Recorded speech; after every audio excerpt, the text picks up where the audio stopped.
अब बात करते हैं चतुर्थ ब्लॉक में द्विवेदी युग के जो संपूर्ण परिचय है और उसी के साथ साथ जो द्विवेदी युग की काव्यगत प्रवृत्तियां हैं, जो द्विवेदी युगीन काव्य धारा है और उसकी जो काव्यगत प्रवृत्तियां हैं और उस द्विवेदी युग में जो प्रमुख कवि रहे हैं, प्रमुख प्रमुख जो कवि रहे हैं, जैसे श्रीधर पाठक हैं, महावीर प्रसाद द्विवेदी हैं, अयोध्या सिंह उपाध्याय हरिऔध हैं, मैथिली शरण गुप्त हैं, राम नरेश त्रिपाठी हैं। तो इनके विषय में बात करेंगे। सबसे पहले कुछ भी कहने से पहले थोड़ा सा द्विवेदी युग का परिचय, हालांकि पूर्व में पूर्ण परिचय आ चुका है, लेकिन फिर भी जो द्विवेदी युग का एक जो महान आधार खड़ा होता है वो सभी जानते हैं, सरस्वती पत्रिका से उसका आधार बना है, या द्विवेदी युग का जो आधार स्तंभ है वो सरस्वती पत्रिका है। और इसी एक महान संकल्प के साथ में ये प्रकाशित भी की गई थी। और उसके प्रारंभ में विद्वानों का जो एक संपादक मंडल था, वह उस संकल्प को एक मूल रूप देने में सक्षम था, लेकिन उसके पास समय की बहुत कमी थी। उनमें आपस में बहुत ज्यादा मत विभिन्नताएं थी और पर्याप्त अवसर भी इतना नहीं था। तो जिस लगन, तत्परता, निष्ठा और विश्वास की आवश्यकता उस पत्रिका के संपादन के लिए थी, वो उस समय के संपादक मंडल में इतना प्राप्त नहीं होता था, क्योंकि समय का अवसर नहीं था। इसीलिए सभा के द्वारा, इसीलिए पूरे मंडल के द्वारा ये तय किया गया कि जो पत्रिका का संपादन भार है वो आचार्य महावीर प्रसाद द्विवेदी जी को दिया जाए। तो ये जो एक निर्णय है, इसको ये पूरा भी हुआ। और 1900 से जो पत्रिका का संपादन डॉक्टर श्याम सुंदर दास जी कर रहे थे, उस पत्रिका का संपादन भार 1903 से महावीर प्रसाद द्विवेदी जी के हाथ में आया, क्योंकि वही संपूर्ण लगन, तत्परता, निष्ठा और विश्वास के साथ इस कार्य को कर सकते थे। उनकी बराबर निष्ठा और हिंदी के प्रति ये झुकाव, ये प्रेम शायद किसी में होता। और इसीलिए प्रबंधकों ने ये आग्रह किया कि इस कार्य को सोद्देश्य पूरा करने के लिए सबसे सफल और सबसे जो मतलब कि एक विश्वास पात्र हैं वो द्विवेदी जी हैं। सरस्वती का संपादन 1903 में उनके हाथ में चला गया और उन्होंने 1920 तक इस संपादन भार को बखूबी निभाया। इस पत्रिका ने भाषा और साहित्य दोनों ही क्षेत्रों में परिष्कार किया। द्विवेदी जी ने सरस्वती का संपादन भार जो संभाला, तो वो उन्होंने 1920 तक इसको निर्वाहित किया। और इसलिए 1900 से लेकर 1920 तक का जो समय है वो द्विवेदी युग के रूप में जाना जाता है। द्विवेदी युग का ये जो नामकरण है, ये महावीर प्रसाद द्विवेदी जी के नाम पर ही किया गया है और ये उनकी गरिमा को, उनके व्यक्तित्व को केंद्र में रखकर किया गया है। और ये जो उस युग का नामकरण द्विवेदी जी के नाम पर हुआ है, ये उनकी प्रतिभा को अभिव्यक्त करता है। तो द्विवेदी युग की सफलता, सक्षमता, समृद्धि, सब कुछ द्विवेदी जी पर निर्भर है। तो इस प्रकार हम देखते हैं कि महावीर प्रसाद द्विवेदी जी ने 17-18 वर्षों तक सरस्वती का संपादन कर एक महान कीर्तिमान स्थापित किया था। वे हिंदी के पहले व्यवस्थित समालोचक थे, जिन्होंने समालोचना की बहुत सी पुस्तकें लिखी। खड़ी बोली हिंदी की कविता के प्रारंभिक और महत्वपूर्ण कवि हैं। आधुनिक हिंदी कहानी उन्हीं के प्रयत्नों से एक साहित्यिक विधा के रूप में मान्यता प्राप्त कर सकी। वो भाषा शास्त्री थे, अनुवादक थे, इतिहासज्ञ थे, अर्थशास्त्री थे तथा विज्ञान में भी अपनी एक गहरी रुचि रखते थे। अंततः युगांतर लाने वाले साहित्यकार थे महावीर प्रसाद द्विवेदी, या दूसरे शब्दों में कहें तो युग निर्माता थे। वे अपने चिंतन और लेखन के द्वारा हिंदी प्रवेश में नव जागरण पैदा करने वाले साहित्यकार थे। महावीर प्रसाद द्विवेदी हिंदी के पहले साहित्यकार थे जिनको आचार्य की उपाधि मिली थी। इसके पूर्व संस्कृत में आचार्यों की एक परंपरा थी। मई 1933 ईस्वी में नागरी प्रचारणी सभा ने उनकी 70वीं वर्षगांठ पर बनारस में एक बड़ा साहित्यिक आयोजन कर द्विवेदी जी का अभिनंदन किया था और उनके सम्मान में द्विवेदी अभिनंदन ग्रंथ का प्रकाशन कर उन्हें समर्पित किया था। और इस अवसर पर द्विवेदी जी ने अपना एक वक्तव्य दिया था। वह आत्मनिवेदन नाम से प्रकाशित भी हुआ और इसके द्वारा वो कहते हैं कि मुझे आचार्य की पदवी मिली है। क्यों मिली है मालूम नहीं, कब किसने दी है यह भी मुझे मालूम नहीं। मालूम सिर्फ इतना ही है कि मैं बहुधा इस पदवी से विभूषित किया जाता हूं। यानी कि अनेक बार उनको इस आचार्य की पदवी से विभूषित किया गया है। शंकराचार्य, मध्वाचार्य, सांख्याचार्य आदि के सदृश किसी आचार्य के चरण रज कण की बराबरी मैं नहीं कर सकता। बनारस के संस्कृत कॉलेज या किसी विश्वविद्यालय में भी मैंने कदम नहीं रखा, फिर भी इस पदवी का मुस्तहक मैं कैसे हो गया। तो महावीर प्रसाद द्विवेदी ने मैट्रिक तक पढ़ाई की थी। तत्पश्चात वे रेलवे में नौकरी करने लगे थे और उसी समय इन्होंने अपने सिद्धांत निश्चित किए कि वक्त की पाबंदी होनी चाहिए, रिश्वत नहीं लेनी चाहिए, अपना कार्य ईमानदारी से करना चाहिए, ज्ञान वृद्धि के लिए हमेशा प्रयत्न करना चाहिए। और द्विवेदी जी ने लिखा भी है कि पहले 3 सिद्धांतों के अनुकूल आचरण करना तो सहज था, पर चौथे के अनुकूल सचेत रहना कठिन था। तथापि सतत अभ्यास से उसमें भी सफलता मिलती है। तार बाबू होकर भी टिकट बाबू, माल बाबू, स्टेशन मास्टर, यहाँ तक कि रेल पटरियां बिछाने और सड़क की निगरानी करने वाले प्लेट लेयर तक का भी काम मैंने सीख लिया। फल अच्छा ही हुआ। अफसरों की नजर मुझ पर पड़ी, मेरी तरक्की होती गई। वह इस तरह कि एक दफा मुझे छोड़कर तरक्की के लिए दरख्वास्त नहीं देनी पड़ी। द्विवेदी जी 15 रुपए मासिक पर रेलवे में बहाल हुए थे और उन्होंने 1904 में नौकरी छोड़ी और उस वक्त 150 रुपए मूल वेतन एवं 50 रुपए भत्ता मिलता था, यानी कुल 200 रुपए उन्हें मिलते थे। उस जमाने में एक बहुत बड़ी राशि थी। 18 वर्ष की उम्र में वो रेलवे में लगे थे और उनका जन्म 1864 ईस्वी में हुआ था और 82 में उन्होंने नौकरी प्रारंभ की थी। नौकरी करते हुए वो अजमेर, बंबई, नागपुर, होशंगाबाद, इटारसी, जबलपुर, झांसी इन शहरों में रहे और इसी दौरान उन्होंने संस्कृत और ब्रज भाषा का अधिकार प्राप्त किया, पिंगल और छंद शास्त्र का अभ्यास किया और उन्होंने अपनी पहली पुस्तक 1895 ईस्वी में श्री महिमनी स्तोत्र की रचना की, जो पुष्पदंत के संस्कृत काव्य का ब्रज भाषा में रूपांतरण है। तो द्विवेदी जी ने सभी पद्य रचनाओं का भावार्थ खड़ी बोली गद्य में किया। उन्होंने इसकी भूमिका में लिखा है कि इस कार्य में होशंगाबादस्थ बाबू हरिश्चंद्र कुलश्रेष्ठ का, जो सांप्रत मध्य प्रदेश राजधानी नागपुर में विराजमान है, मैं परम कृतज्ञ हूँ।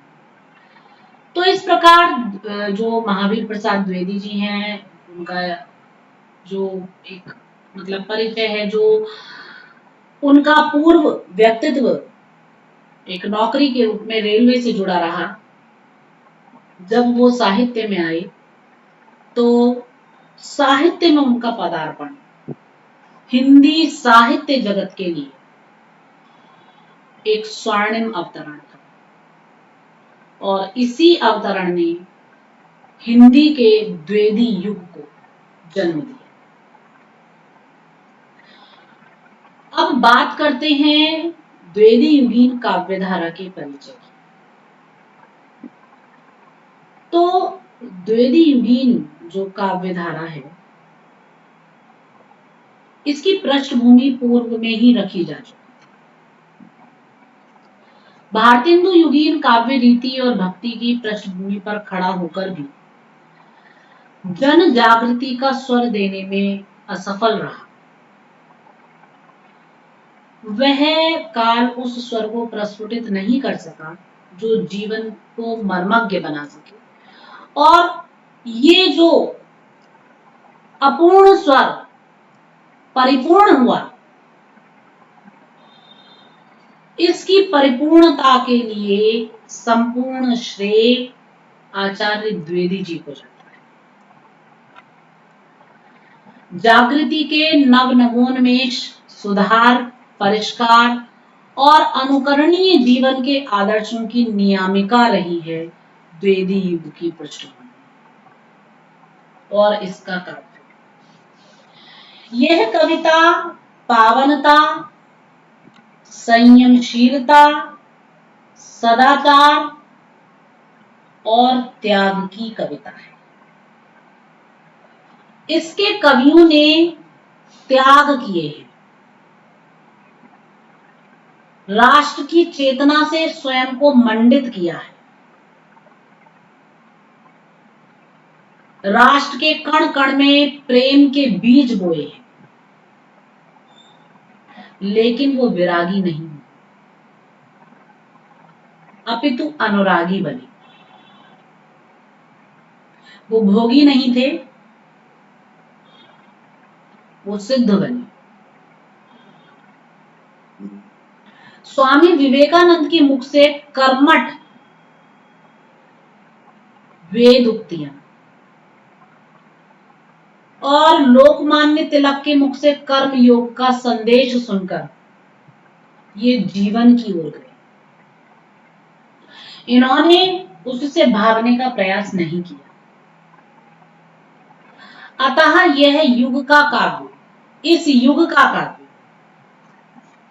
वैरागियों या आसक्तों का काव्य नहीं है, बल्कि जिम्मेदार गृहस्थों का काव्य है, जिन्होंने अपने कर्तव्य का पालन किया है, अपने राष्ट्र के प्रति, अपने समाज के प्रति, मानव संस्कृति के प्रति, मानव सभ्यता के प्रति, जन सामान्य के प्रति। इसीलिए इन कवियों की कविताओं में प्रवृत्ति, कर्मयोग, देश प्रेम, संस्कृति, सभ्यता, नैतिकता, मूल्य, आदर्श, नारी सम्मान, इनकी भावनाएं समाहित। इसी का परिणाम है कि इस युग में नवीन मानवतावादी दृष्टि विकसित हुई, सामान्य मानव को गौरव प्राप्त हुआ।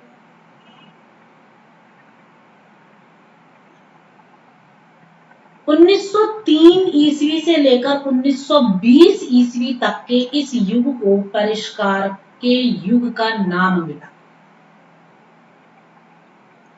इस काल का नेतृत्व बहुत श्रेष्ठ रचनाकार ना होते हुए भी एक श्रेष्ठ समालोचक, संपादक, सरस्वती के मूर्धन्य हस्ताक्षर जो उसके संपादक रहे, एवं विद्वान, प्रकांड विद्वान महावीर प्रसाद द्विवेदी ने किया है।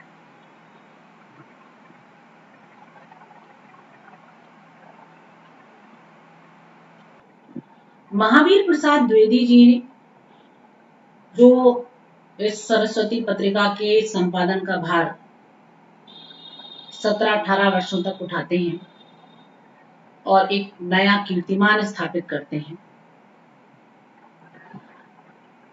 उनके इसी कीर्तिमान की स्थापना के कारण इस काल को हिंदी साहित्य इतिहास में द्विवेदी युग के नाम से जाना गया। उन्होंने अपने प्रकांड पांडित्य के कारण आचार्य की उपाधि ग्रहण की। उनके व्यक्तित्व के बारे में आचार्य किशोरी दास वाजपेयी जी कहते हैं कि उनके सुदृढ़ विशाल और भव्य कलेवर को देखकर दर्शक पर सहसा आतंक छा जाता था और यह प्रतीत होने लगता था कि मैं एक महान ज्ञान राशि के नीचे आ गया। द्विवेदी जी स्वयं मानते थे कि ज्ञान राशि के संचित कोश का नाम ही साहित्य है। द्विवेदी जी स्वयं तो एक महान ज्ञान राशि थे ही, उनका संपूर्ण वाङ्मय भी संचित ज्ञान राशि है, जिससे होकर गुजरना अपनी जातीय परंपरा को आत्मसात करते हुए विश्व चिंतन के समक्ष प्रत्यक्ष होने की शक्ति को धारण करना भी है। डॉक्टर रामविलास शर्मा ने द्विवेदी जी के महत्व को प्रतिपादित करते हुए लिखा है कि द्विवेदी जी ने अपने साहित्य जीवन के आरंभ में पहला कार्य यह किया कि उन्होंने अर्थशास्त्र का अध्ययन किया। उन्होंने जो पुस्तक बड़ी मेहनत से लिखी और जो आकार में उनकी पुस्तकों से बड़ी है, वह संपत्ति शास्त्र है। अर्थशास्त्र का अध्ययन करने के लिए द्विवेदी जी बहुत से विषयों पर ऐसी टिप्पणियां लिख सके जो विशुद्ध साहित्य की सीमाएं लांघ जाती। इसके साथ उन्होंने राजनीति विषयों का अध्ययन किया और संसार में जो महत्वपूर्ण राजनीतिक घटनाएं हो रही थी, उन पर उन्होंने लेख लिखे। राजनीति और अर्थशास्त्र के साथ उन्होंने आधुनिक विज्ञान से परिचय प्राप्त किया और इतिहास तथा समाज शास्त्र का अध्ययन गहराई से किया। इसके साथ भारत के प्राचीन दर्शन और विज्ञान की ओर इन्होंने ध्यान दिया और यह जानने का प्रयत्न किया कि हमें अपने चिंतन में कहां आगे बढ़ना है और हम उसमें कितने आगे बढ़े हैं और कितना पिछड़े हुए हैं। इस तरह की तैयारी उनसे पहले किसी संपादक ने कभी की ही नहीं थी। परिणाम यह हुआ कि हिंदी प्रवेश में नवीन सामाजिक चेतना के प्रसार के लिए वह सबसे उपयुक्त व्यक्ति सिद्ध हुए। ऐसे महान ज्ञान राशि के पुंज महावीर प्रसाद द्विवेदी जी थे, किंतु रामविलास शर्मा के पूर्व जितने भी आलोचक हुए, उन्होंने द्विवेदी जी का उचित मूल्यांकन नहीं किया। शायद उनमें इतनी सक्षमता नहीं थी। इन महान आलोचकों में रामचंद्र शुक्ल, नंद दुलारे वाजपेयी तथा हजारी प्रसाद द्विवेदी जी प्रमुख हैं। हालांकि रामचंद्र शुक्ल जी ने अपने साहित्य का इतिहास में द्विवेदी जी पर टिप्पणी की है कि द्विवेदी जी ने सन 1903 में सरस्वती के संपादन का भार लिया, तब से अपना सारा समय लिखने में ही लगाया। लिखने की सफलता वे इस बात में मानते थे कि पाठक उनसे बहुत कुछ समझ जाए। कई उपयोगी पुस्तकों के अतिरिक्त उन्होंने फुटकर लेख भी लिखे। इन लेखों में अधिकतर लेख बातों के संग्रह के रूप में, भाषा के नूतन शक्ति चमत्कार के साथ साथ नए नए विचारों की उद्भावना करने वाले निबंध फिर भी कम है। लेकिन जो द्विवेदी जी का योगदान है वो अपूर्व है, उसको किसी भी रूप में कम नहीं आंका जा सकता।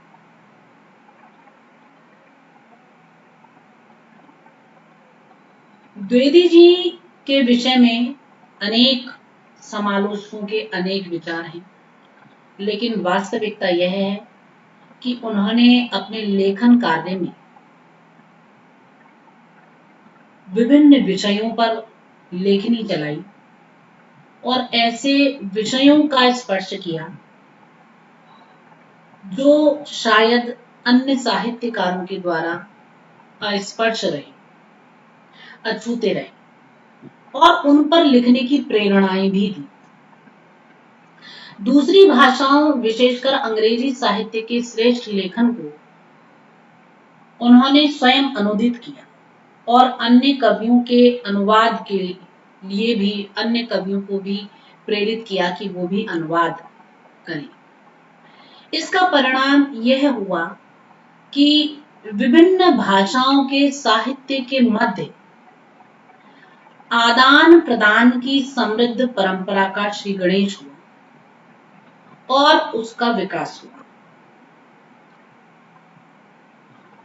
भारतेंदु तथा उनके सहयोगी साथियों द्वारा काव्य धारा को नवीनतम विषयों की ओर मोड़ने की जो प्रवृत्ति पूर्व में ही सामने आई थी, उसका इस युग में पल्लवन व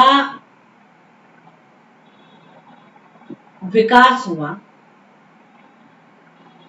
ये परंपरा न केवल हिंदी साहित्य को समृद्ध करने वाली रही, वरन जो अन्य भाषाओं के श्रेष्ठ विचार थे, जो अन्य भाषाओं में लिखा हुआ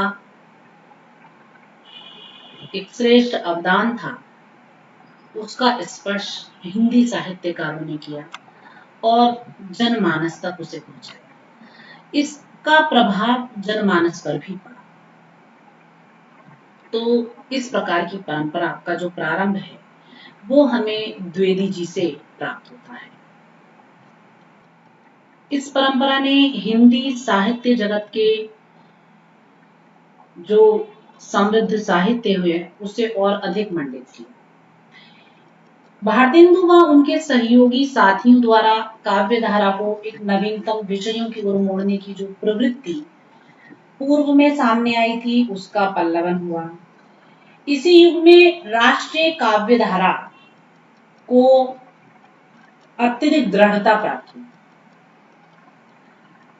क्योंकि जो ये काव्य लिखा गया, जो इस युग में साहित्य लिखा गया और द्विवेदी जी का जो प्रयास निरंतर रहा, उनके प्रयासों से लेखकों के मध्य राष्ट्रीय चेतना का जागरण हुआ, स्फुरण हुआ और जो राष्ट्रीय चेतना के बीज भारतेंदु युग में बोए गए थे, उनका पल्लवन और उनका परिष्करण, उनका जो एक कहना चाहिए कि पुष्पन है, वो सब द्विवेदी युग में हुआ।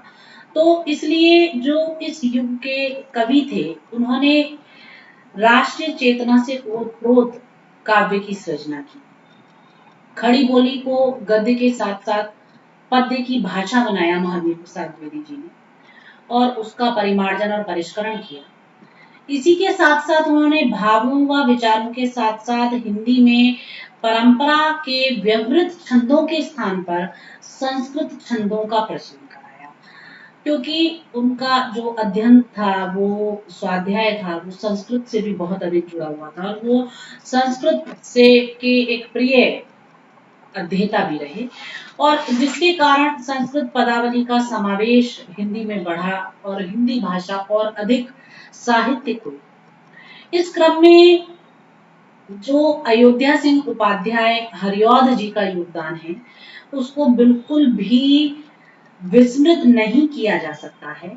उन्होंने अपने महाकाव्य प्रिय प्रवास में ऐसे छंदों को स्थान दिया, उनको बाहुल्यता प्रदान की और यहाँ एक ओर तो तत्सम और संस्कृत के क्लिष्ट शब्दों का प्रयोग किया गया, वहीं दूसरी ओर जो सरल आम भाषा है, जन सामान्य की भाषा है, जिसे पाठक पढ़ते ही उसमें अवगाहन करना प्रारंभ कर देता है, उस भाषा को कुशलता के साथ कार्य में लिया।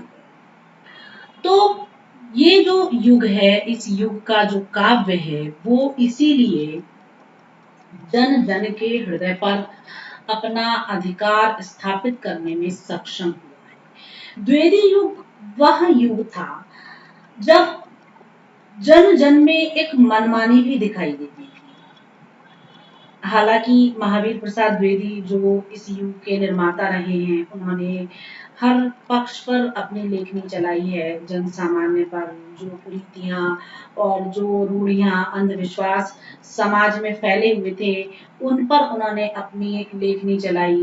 उन्होंने न केवल भाषा का परिमार्जन या परिष्करण किया, उन्होंने जो सामाजिक दशाएं हैं उनको बड़ी सूक्ष्मता के साथ जाना, समझा और अपने लेखन के द्वारा समाज के बीच में एक जागृति लेकर के आए। उन्होंने, क्योंकि राजनीतिक, सामाजिक, आर्थिक, सांस्कृतिक सभी दृष्टियों से ये एक उथल-पुथल व्यवस्थाओं का युग था, तो सभी के प्रति द्विवेदी जी ने अपनी लेखनी चलाई, अपने निबंधों के द्वारा, अपने काव्य के द्वारा, अपनी समालोचनाओं के द्वारा। उन्होंने एक प्रकार से कहा जा सकता है कि समाज के प्रत्येक पक्ष को एक नया आयाम देने का प्रयास किया है। तो ये जो युग था, ये ऐसा प्रतीत होता था जैसे मनुष्यों की अपनी मनमानी का युग है और बहुत भाषा को लेकर, भावों को लेकर साहित्य के क्षेत्र में बहुत ज्यादा अराजकता फैली हुई थी और कुछ शुद्धतावादी और सुधारक व्यक्तित्व भारतीय जीवन को सही दिशा प्रदान कर रहे थे। जितने आपके समाज हैं और वो सब इस समय प्रचलन में थे। तो ऐसी स्थिति में द्विवेदी जी ने अपने साहित्य और संस्कारी व्यक्तित्व के द्वारा तत्कालीन काव्य एवं साहित्य को सुनिश्चित व सुदृढ़ आधार प्रदान किया। अगर देखा जाए तो उस समय एक एक पक्ष को हम लें तो उस पक्ष में हम देखते हैं कि जो इन्होंने लगातार योगदान दिया है, अगर उसको केवल संक्षेप में जाने, जो महावीर प्रसाद द्विवेदी ने प्रत्येक पक्ष उभारा है, हर एक पक्ष को उन्होंने उभारा है। तो इस दृष्टि से यदि हम देखें तो देखते हैं कि जिस उस समय अंग्रेजों का प्रभुत्व था, उस ओर उन्होंने अपनी दृष्टि डाली। ईसाई साहित्य और पश्चिमी शिक्षा का प्रसार था, तो इस ओर उन्होंने अपनी दृष्टि डाली। धार्मिक, सामाजिक और सांस्कृतिक आंदोलन प्रभावी थे। ब्रह्म समाज है, आर्य समाज है और बहुत सारे ऊंचे ऊंचे धार्मिक और सांस्कृतिक आंदोलन प्रभावी थे।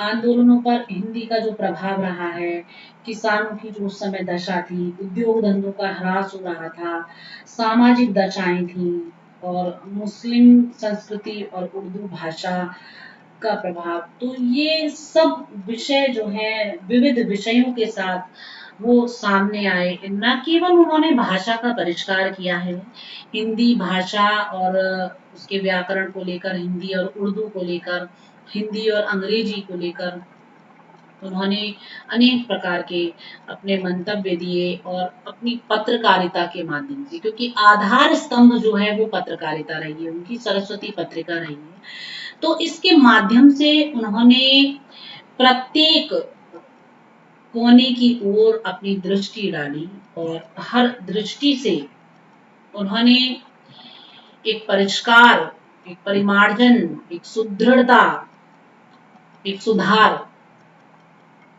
इस युग में किया। इसीलिए ये जो युग है, ये इनके विशेष अवदान का ऋणी है।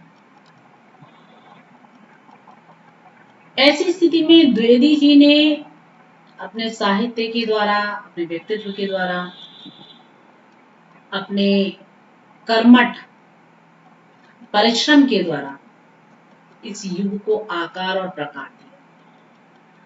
भारतेंदु युग की समस्या पूर्तियों और तुकबंदियों से लोग ऊब चुके थे।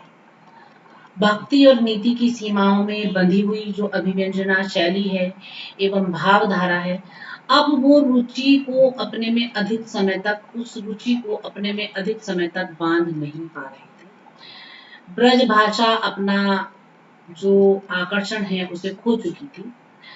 आचार्य द्विवेदी ने अपनी परिष्कारी प्रयासों से हिंदी कविता को एक विषय वैविध्य प्रदान किया, छंद वैविध्य प्रदान किया और काव्य रूपों के विविधताओं की ओर उसे मोड़ दिया। यही कारण है कि द्विवेदी जी की प्रेरक एवं प्रोत्साहित करने वाली जो मनोवृत्ति है, उसके कारण मैथिली शरण गुप्त जी, अयोध्या सिंह उपाध्याय हरिऔध जी, नाथुराम शर्मा, सियाराम शरण गुप्त आदि कवियों ने सुधारवादी दृष्टिकोण को अपनाया और काव्य सृजन किया और इस युग की कविता में सभी भावों को उन्होंने गोद दिया और इन सब भावों को हम इस युग के काव्य में, साहित्य धारा में स्पष्ट रूप से देख सकते हैं। भाषा के परिष्कार के लिए तो द्विवेदी जी पूर्ण रूपेण प्रसिद्धि को प्राप्त हैं, क्योंकि इस युग में जो संपूर्ण भाषा का परिष्करण है और उसका जो परिमार्जन है, वो द्विवेदी जी ने किया है। ये तो निसंकोच कहा जा सकता है। इसके लिए तो प्रयास की या सोचने भर की भी आवश्यकता नहीं है। तो द्विवेदी जी ने जो शैली की विविधताएं हैं और उनको अपनाया, प्रबंध और मुक्तक काव्य सृजन तथा पौराणिक प्रसंगों के आधार पर नवोन्मेष एवं सामाजिक परिष्कार, ये सब इस संपूर्ण काव्य धारा में परिलक्षित होते हैं। इसकी प्रवृत्ति पर विवेचना करते हुए डॉक्टर शिवदान सिंह चौहान जी कहते हैं कि इन कलियों की दृष्टि मूलतः, इन कवियों की दृष्टि मूलतः बहिर्मुखी है, इसलिए यह राष्ट्र और जीवन की समसामयिक हलचलों में निरंतर समाती चली गई है। अंतर्मुखी होकर व्यक्ति चेतना की गहराइयों में नहीं उतर सकी। विशेषकर लोक प्रचलित पौराणिक आख्यानों, इतिहास वृत्तों और देश की राजनीतिक घटनाओं के इस काल के कवियों ने अपने काव्य की विषय वस्तु को सजाया है। इन आख्यानों, वृत्तों और इन घटनाओं के चयन में उपेक्षितों के प्रति सहानुभूति, देश प्रेम, सत्ता के प्रति विद्रोह के स्वर अभिव्यक्त हुए हैं।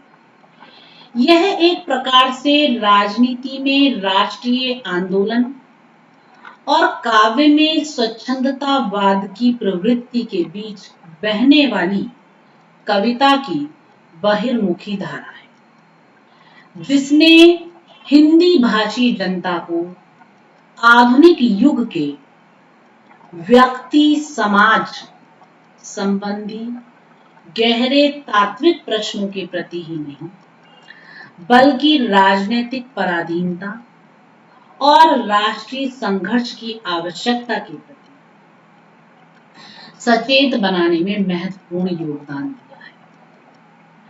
तो जो द्विवेदी युगीन काव्य धारा है, वो इन सारे वैशिष्ट्यों से युक्त रही है और ये युग इन समस्त विशेषताओं के साथ हिंदी साहित्य जगत में एक नवीन उद्भावना को उजागर करता है और इन समस्त विशिष्टताओं के साथ साहित्य के रूप में सुसज्जित होता है और